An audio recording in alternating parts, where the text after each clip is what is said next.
हर हर महादेव। दोस्तों, स्वागत है आप सभी का एक बार फिर से। दोस्तों, यदि आप अपने जीवन में सुख संपदा चाहते हैं, धन वैभव चाहते हैं, अपने बच्चों का भविष्य उज्जवल बनाना चाहते हैं, अपने जीवन के हर क्षेत्र में तरक्की पाना चाहते हैं, नौकरी में प्रमोशन चाहते हैं, व्यापार में तरक्की चाहते हैं, आप सुख पूर्वक अपना जीवन व्यतीत करना चाहते हैं, तो आप बिल्कुल सही चैनल पर आए हैं। दोस्तों, यदि आप पहली बार हमारे इस चैनल पर आए हैं तो चैनल को सब्सक्राइब करके बेल आइकन जरूर दबाइएगा। दोस्तों, हम अपने चैनल पर ऐसे ही कुछ आसान उपाय और आसान तरीके लेकर के आते हैं जिससे आपके जीवन से दुख दुर्भाग्य सब दूर रहे और आप सुख सौभाग्य के साथ अपना जीवन यापन करें। दोस्तों, सावन मास में भगवान शिव की पूजा विशेष रूप से की जाती है और बेलपत्र को शिव जी पर अर्पित करना अत्यंत पुण्यदायक माना गया है। यदि आप भगवान भोलेनाथ पर बहुत सारी सामग्री अर्पित करते हैं, लेकिन यदि आप बेलपत्र नहीं चढ़ाते हैं तो आपकी पूजा अधूरी है। लेकिन बेलपत्र चढ़ाने के भी कुछ धार्मिक और शास्त्रीय नियम पुराणों और धर्म शास्त्रों में बताए गए हैं। अगर बेलपत्र शुद्ध ना हो तो तो पूजा का पूर्ण फल नहीं मिलता है।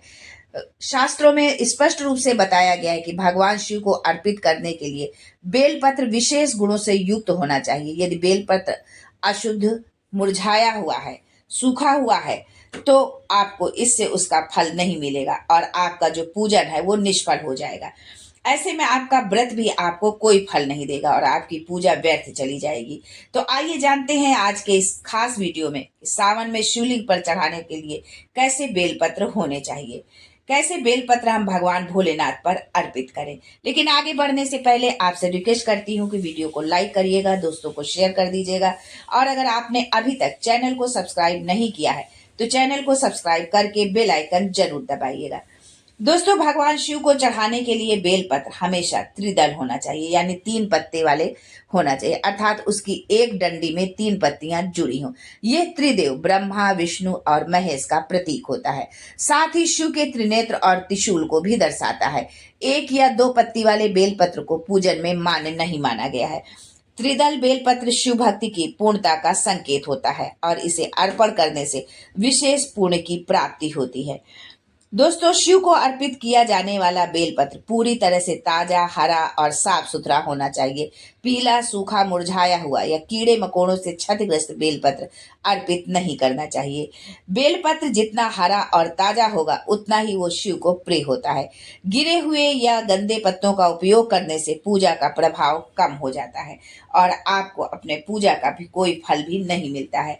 बेलपत्र का बीच का भाग यदि फटा हुआ हो तो उसे शिवलिंग पर अर्पित नहीं करना चाहिए। शास्त्रों में ऐसा बेलपत्र अपवित्र माना गया है। मध्य से कटा या फटा बेलपत्र शिव जी की पूजा में निषिद्ध है, क्योंकि यह अशुद्धता का प्रतीक माना जाता है। केवल संपूर्ण, अखंड और सुंदर त्रिदली बेलपत्र ही अर्पण के योग्य होता है। बेलपत्र चढ़ाते समय उसकी चिकनी सतह ऊपर की ओर रखनी चाहिए और डंडी जो है आपकी तरफ होनी चाहिए। ये परंपरागत नियम है जो धार्मिक दृष्टिकोण से पूजन की पूर्णता को दर्शाता है। उल्टे या गलत दिशा में अर्पण किया गया बेलपत्र पूजा के फल को कम करता है।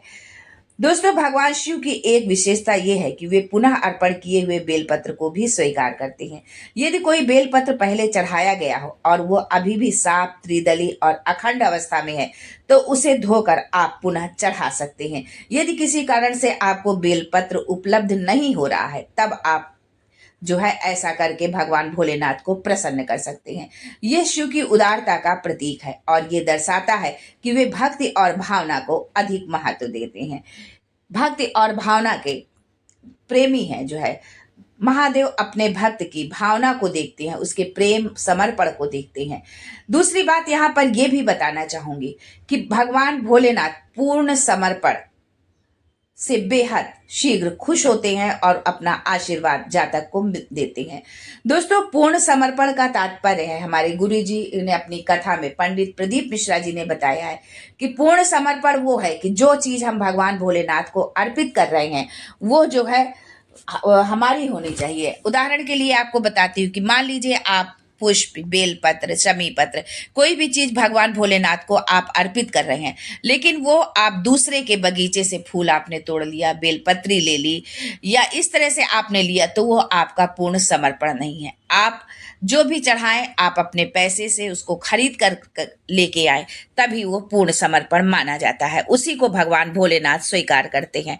हाँ, यदि आप किसी के बगीचे से तोड़ रहे हैं कुछ है, तो अगर आपने उससे अनुमति ले ली, अनुमति मिलने के पश्चात आपने उसे तोड़ा और फिर भगवान भोलेनाथ पर समर्पित करते हैं, तो उसका फल आपको मिलता है। लेकिन यदि आप चुपचाप कहीं से तोड़ लिए हैं, बिना बताए हुए आपने तोड़ लिया है, कहीं से ले लिया है या किसी के पैसे से आपने लिया हुआ है, तो उसका आपको कोई फल नहीं मिलता है। इस बात का भी आप विशेष ध्यान रखें।